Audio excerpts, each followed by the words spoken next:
Achievement unlocked. Solo mode, maximum difficulty. The ultimate guide to playing life. The game on nightmare difficulty. Welcome, brave adventurer.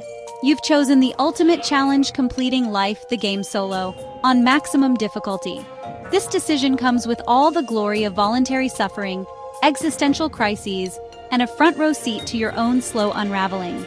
Get ready to grind through a world where your starting gear is nerfed, the NPCs actively work against you, and every patch update makes survival even harder. Let's break it all down, gamer style. The setup. Welcome to Nightmare Mode.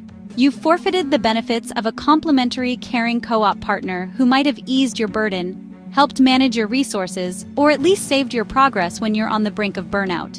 Instead, you've decided to play solo. Because hey, dismantling your privilege sounded like a noble goal at the time. Spoiler alert, it's not noble, it's masochistic.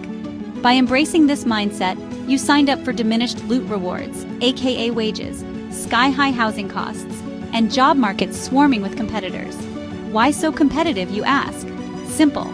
We doubled the number of players with open borders while simultaneously forcing all women into the game's workplace grind. That's right. By shifting half the population into the same quest lines, we tanked wages and doubled the competition for gear drops. The result? You're fighting for scraps, paying more for respawn points, aka rent, and wondering why the game feels harder than it used to.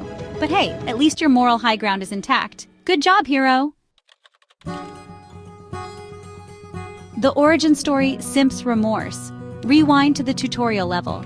Your descent into Nightmare Mode began innocently enough.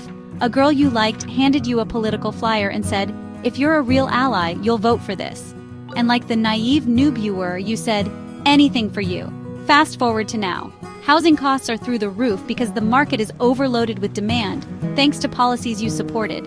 Jobs pay pennies because doubling the workforce halved the value of labor. And the loot rolls?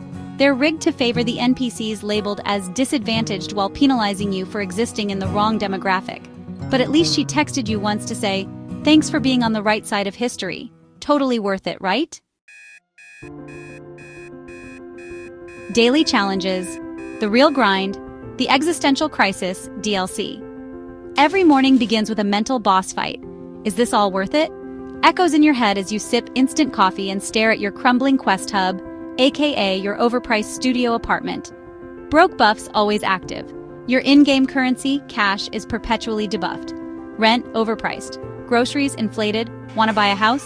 LOL. Real estate is an endgame item now, and you're stuck grinding side quests just to afford your next meal. Loot rolls against the odds. Promotions and raises? Forget it. The system prioritizes diversity and inclusion quests, so merit-based rewards are nerfed. Your loot rolls are weighted to ensure equity, which is just code for you lose. Housing hell. You thought upgrading to a better quest hub would be simple? Think again. The combination of mass immigration and zoning restrictions has turned real estate into a PvP bloodbath. You're outbid on every property by players who have better perks, or just richer parents, when it all feels like too much. On those cold, lonely nights, take comfort in knowing validation awaits you at the next rally. There's nothing like hearing strangers admire your strength and courage as you hold your Free Palestine sign. Sure, they'll disappear the moment you need actual support, but hey, their claps and compliments will warm your heart while your heater stays broken. And let's not forget the passing praise of what might be either a confused girl or someone genuinely struggling with dissociative identity disorder, loudly announcing their plural they-them pronouns with the same enthusiasm as their puke green hair and septum piercing. Their momentary approval is the ultimate buff, right before you're left wondering why you signed up for this mess in the first place. The inevitable realization. At some point, the cruel logic of the game becomes clear. Dismantling your privilege was the equivalent of setting your difficulty to nightmare mode. You voluntarily gave up your starting advantages and cheered while the system nerfed you into irrelevance. The truth? Immigration policies and pushing all women into the workforce weren't about fairness.